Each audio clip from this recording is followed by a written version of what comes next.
Mudah-mudahan senantiasa kita diberikan kesehatan oleh Allah Subhanahu wa taala, diberikan rizki yang cukup untuk bekal ibadah, diberikan kekuatan iman, kekuatan Islam, sehingga kita bisa menyelesaikan Ramadan ini sampai akhir, sampai tuntas, hingga menggapai ridha Allah Subhanahu wa taala. Hadirin kaum muslimin, ikhwan wa akhwati fillah, rahimakumullah.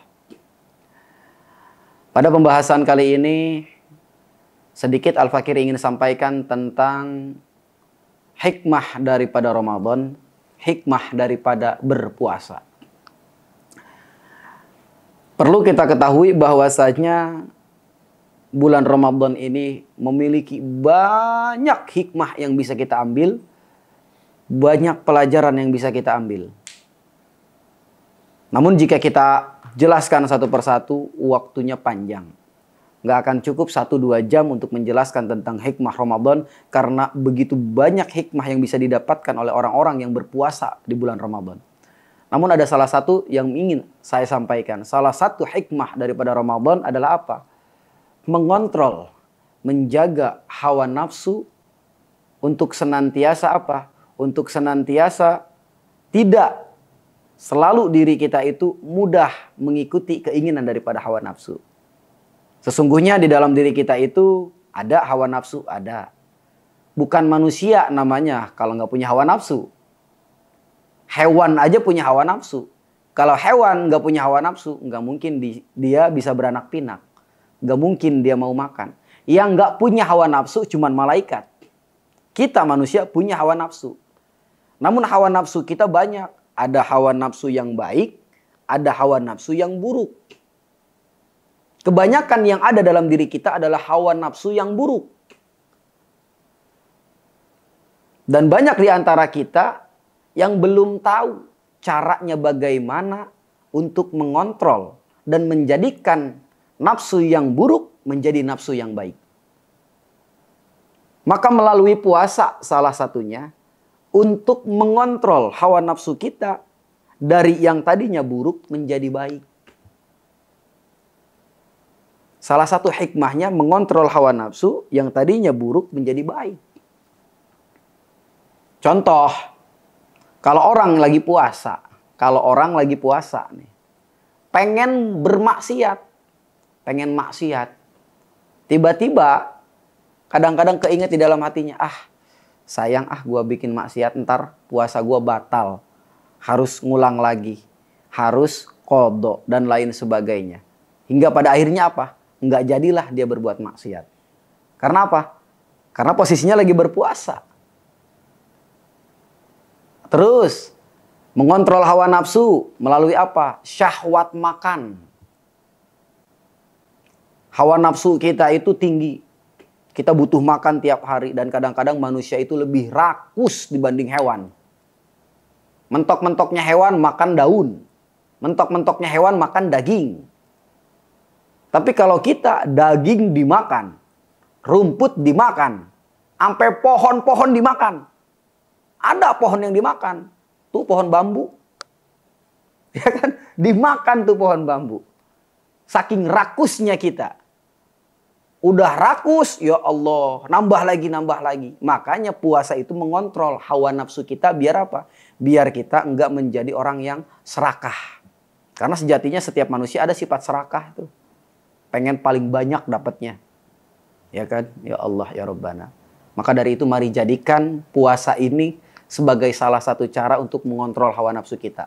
Karena salah satu hikmah di dalam puasa untuk mengontrol hawa nafsu dan merubah hawa nafsu yang buruk menjadi baik. Mari sama-sama kita kontrol hawa nafsu kita. Jauhi perkara kemaksiatan dan kita perbanyak melakukan amal kebaikan. Agar apa? Agar kita bisa mengontrol diri kita. Dan meraba diri kita sudah sejauh mana kita bisa mengontrol diri. Karena terkadang masih banyak orang yang lupa dan tidak bisa bagaimana cara mengontrol dirinya sendiri. Maka dari itu, yuk kita istiqomah untuk terus berpuasa, perbanyak beramal ibadah, agar senantiasa dari Ramadan ini memberikan dampak perubahan kepada kita dan khususnya kepada sekeliling kita untuk menjadi lebih baik. Mungkin itu saja yang bisa saya sampaikan. Mudah-mudahan bermanfaat, khususnya buat saya, umumnya buat teman-teman semuanya. Apabila ada salah-salah kata, tutur kata maupun ucapan, saya pribadi mohon dimaafkan yang sebesar-besarnya. Burung titiran, burung cendrawasih, cukup sekian dan terima kasih. Billahi taufiq wal hidayah. Wassalamualaikum warahmatullahi wabarakatuh. Assalamualaikum warahmatullahi wabarakatuh. Ramadan Speak Up by Muda Bersuara edisi Ramadan.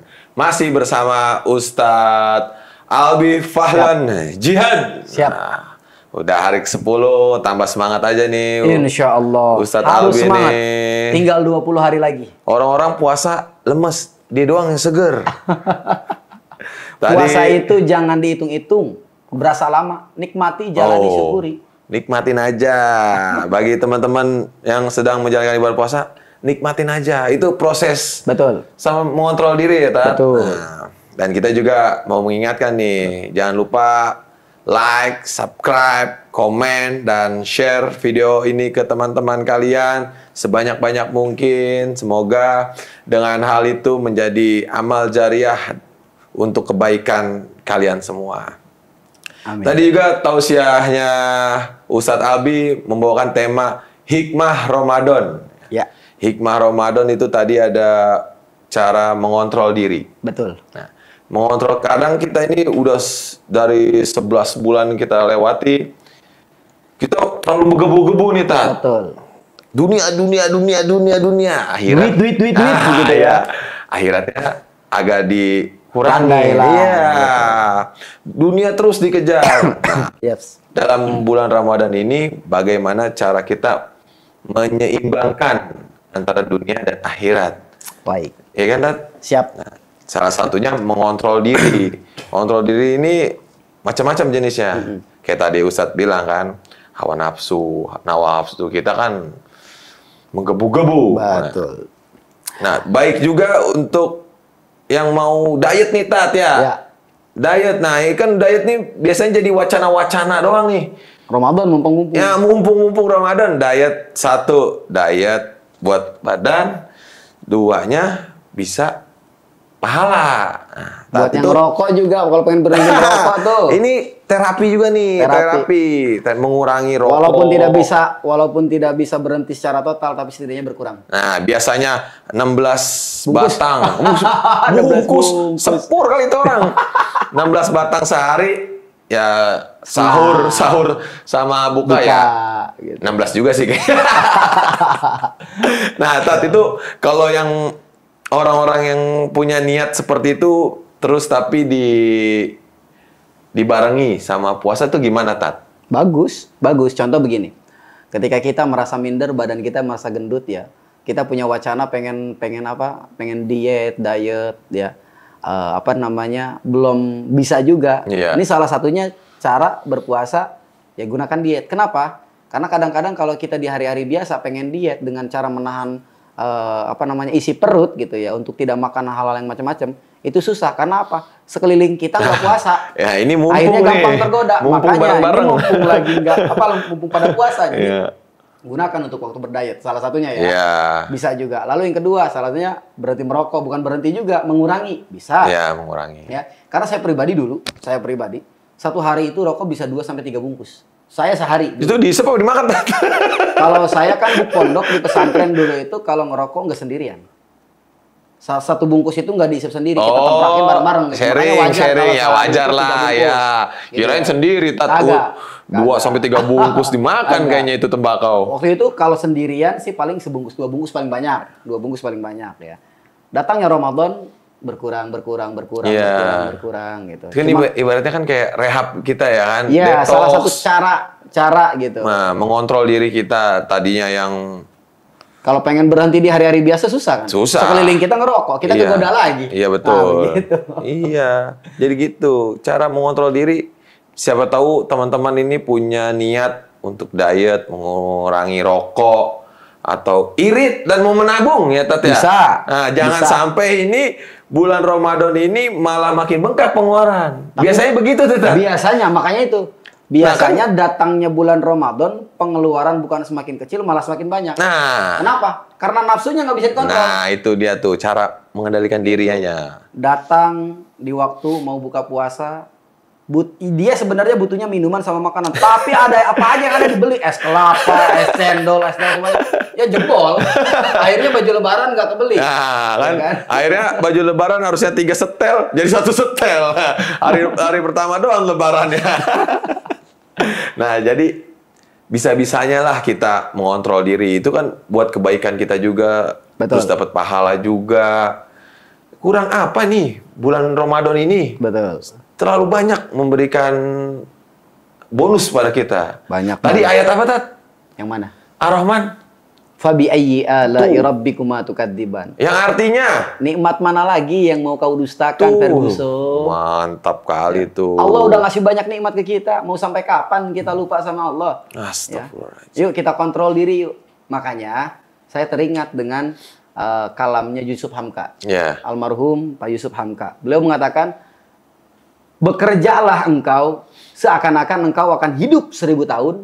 Beramallah engkau seakan-akan besok engkau akan mati. Oh. Gitu. Agar apa? Agar hidup kita balance, imbang. Dunia kita dapat, akhirat juga dapat. Iya. Gitu. Soalnya kan di Islam pun diajarkan ya, Tat. Betul. Jangan ngejar akhirat terus, dunianya juga diseimbangkan gitu, Tat. Dunia bukan hanya seimbang, kita juga hidup di dunia. Kita ini hidup di dunia, kita butuh dunia. Iya, butuh. Untuk bertahan hidup di Memperkaya dunia, diri itu dianjurkan ya, Tat? memperkaya diri anjuran. Nah, Seperti sahabat, anjurannya untuk apa? Membantu. Untuk mengumpulkan perbekalan biar tenang ibadah. Kalau kita misalkan berkecukupan, beras udah ada, listrik udah aman, gas udah aman, segala macam udah aman, kita ibadah tenang, Iya. perut kenyang. Tapi kalau kita mohon maaf, nggak punya apa-apa, ibadah nggak tenang, tuh gelisah aja. gelisah. Nah makanya itu selagi kita mampu, ketika kita mampu, bantulah orang yang tidak mampu. Biar apa? Biar dia bisa tenang dalam ibadahnya, bisa tenang di dalam tidurnya. Nah, Gitu. tuh. Sekarang kita bacain komen-komen. Boleh. Atau pertanyaan. Ada nggak nih pertanyaannya nih? Wah, ada nih, Tat. Nah, ini pertanyaannya agak nyeleneh nih, Tat, dari Instagram nih. Apa tuh? Tat, gimana kalau imam tarawih itu bacanya panjang-panjang banget, Tat? Kan capek. Gini gimana sih, Tat, ya? Dia ya? Ini kayaknya yang salah dia nih, bukan imam yang salah. Sebenarnya begini. Tapi gimana, Tat? Pandangannya, Tat? Sholat taraweh itu kan sholat sunnah, bukan sholat wajib. Bukan sholat wajib. Ketika kita posisi jadi imam sholat taraweh, kata Imam Syafi'i, jadilah imam taraweh atau jadilah imam yang adil. Jadilah kalian imam yang adil. Maksud imam yang adil di sini apa? Ketika kamu jadi imam, ibaratnya kamu itu jadi sopir. Ya. Sopir apa? Sopir angkot. Kalau kamu lagi mengendarai angkot, sebelum kamu jalan, lihat dulu penumpangnya udah bener-bener masuk ke dalam belum. Jangan sampai yang baru naik udah digas jatuh. Ya. Kan begitu. Yang kedua, kalau lagi bawa mobil, jangan ngebut. Kenapa jangan ngebut? Takutnya apa? Ada orang yang trauma, ada orang gak suka ngebut, ada orang yang takut ngebut, akhirnya timbul fitnah. Jangan terlalu lambat juga. Kenapa? Lama nyampainya. Iya, Kan betul. begitu. Makanya lihat dulu jamaah. Ini jamaah siapa nih isinya? Pasti jamaah tarawih itu ada orang tua, anak Ya, muda, macam-macam kakek, nih, itu kan pasti gitu. Nah, banyak kalau tuh di jamaah. Mekah, di Madinah, di Timur Tengah sana, tarawih itu bacanya memang panjang-panjang. Ya, sengaja panjang-panjang untuk menambah kekhusyuan dia di dalam beribadah. Ya. Tapi kalau kita terapkan di Indonesia, jamaah pada kabur. Salah satunya saya, Tat. Jamaah pada kabur. Pasti pada kabur. Karena apa? Karena jamaah di Indonesia itu lebih suka bacanya yang pendek-pendek. Ya. Sesuai dengan kata Nabi. Kata Nabi itu ketika engkau menjadi imam sholat, ya, pendekkanlah bacaanmu. Kenapa? Karena yang di belakangmu itu belum tentu kuat berdiri. Iya, betul. Kalau kita taraweh apalagi? Kuat sih sebenarnya, kuat, Tat. Cuma ngantuk karena kelamaan. iya. Itu. Cuma geter aja di Pasti. Nah, makanya dan cepat juga jangan terlalu cepat. Iya. Kadang banyak, maaf kalau ada yang tersinggung, maaf. Banyak zaman sekarang imam edan. Bacaan taraweh memang sholat sunnah, tapi bacaan taraweh itu jangan cepet-cepet. Ada juga, Tat, yang Iya. gitu, Tat. Ada yang Itu kayak gimana? begitu. Sedangkan di dalam sholat itu kan harus diperhatikan rukunnya. Ketika baca rukun harus jelas daripada makharijul hurufnya, tasdidnya, ya, tajwidnya, harus diperhatikan tumaninahnya. Iya. Ya kan? Lah ini kalau kita begini gimana ngitung tumaninahnya? Makanya slow aja sholat itu, tapi jangan terlalu slow. Konstan gitu ya, Tat ya. Sampai ada yang namanya imam tarawih itu ngejar Al-Fatihah sampai ke finish dolin itu nggak nyampe 10 detik ada. Iya. Bismillahirrahmanirrahim. Alhamdulillahirrahmanirrahim. Dolin. Itu saya demen tuh imam-imam mungkin kalau anak muda demen karena badannya kuat, bisa ngejar imam. Yang kasihan kakek-kakek, nenek-nenek. Iya, sepuh ya, Tat. Nenek-nenek ngejar imam, kakek-kakek ngejar imam sampai jongkok-jongkok kejeduk. Akhirnya apa? Habis tarawih digotong, pingsan. Begitu pingsan sampai di rumah, kenapa kamu? Kenapa, Mak? Sampai pingsan-pingsan. Mabok taraweh. Mabok pakai taraweh. Kenapa bisa mabok taraweh? Imamnya ngoplos. Makanya tadi jangan sampai niat baik memberikan dampak buruk. Karena nggak semuanya niat baik itu bisa berdampak baik bagi semua orang. Karena setiap orang punya persepsi masing-masing. Makanya hati-hati. Apalagi kita di Indonesia. Pintar-pintar kita memilahnya lah. Betul. Jadi alangkah lebih baiknya kalau jadi imam taraweh, jangan terlalu cepat. Jangan terlalu lambat, jangan cari surat yang panjang-panjang. Biasanya kita kalau imam taraweh, kalau nggak kulhu, ya, Al-Kausar, Falak, Binas, paling itu aja. Ya, paling itu aja. Al-Kafirun, paling. Udah, nggak usah panjang-panjang. Nanti kalau baca, sholat taraweh, baca Yasin di Indonesia bisa digebukin, bisa dimasukin ke keranda. Kapok orang jadi pengen ikut sholatnya gitu. Jadi akhirnya apa? Giroh semangat orang buat berjamaah itu hilang akhirnya. Seperti itu. Jadi ya dikondisikan lah. Kita kan udah dewasa, manusia punya akal ya. Tinggal lihat sikon lah, situasi dan kondisinya seperti apa, sesuaikan. Ya, sesuaikan. Nah, padahal seru nih baca hikmah Ramadan nih. Betul. Tapi kita punya keterbatasan waktu. Betul. 10 menit lagi kita mau ke buka puasa ya. Mukbang. Jadi kita juga perlu persiapan dan teman-teman lu juga jangan lupa siap-siap untuk berbuka puasa ya. Mudah-mudahan puasa hari ini lancar ya Bang ya. Amin. Mudah-mudahan dikasih kesehatan, mudah-mudahan bisa istiqomah sampai akhir Ramadan. Amin. Ya, sampai akhir Ramadan. Mudah-mudahan juga kita semuanya ada di dalam keberkahan Allah Subhanahu wa taala. Amin ya Allah ya rabbal alamin. Fadhal Bang. Nah, ini untuk mengakhiri episode ke-10 ini hari ke-10 ini biasa dong. Kita todong lagi. Kata-kata hari ini apa Pak Ustadz? Bunga mawar, bunga melati, harum semerbak tumbuh di taman. Hai para perawan, harap berhati-hati karena zaman sekarang banyak duda ngaku bujangan. Wah!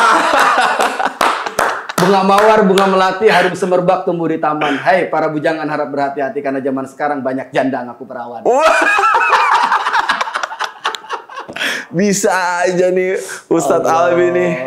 Ya udah, semoga ibadah kalian lancar-lancar terus. Amin ya Allah ya rabbal alamin. Diberi kesehatan dan beri keberkahan semuanya. Amin. Billahi taufik walhidayah. Assalamualaikum warahmatullahi wabarakatuh.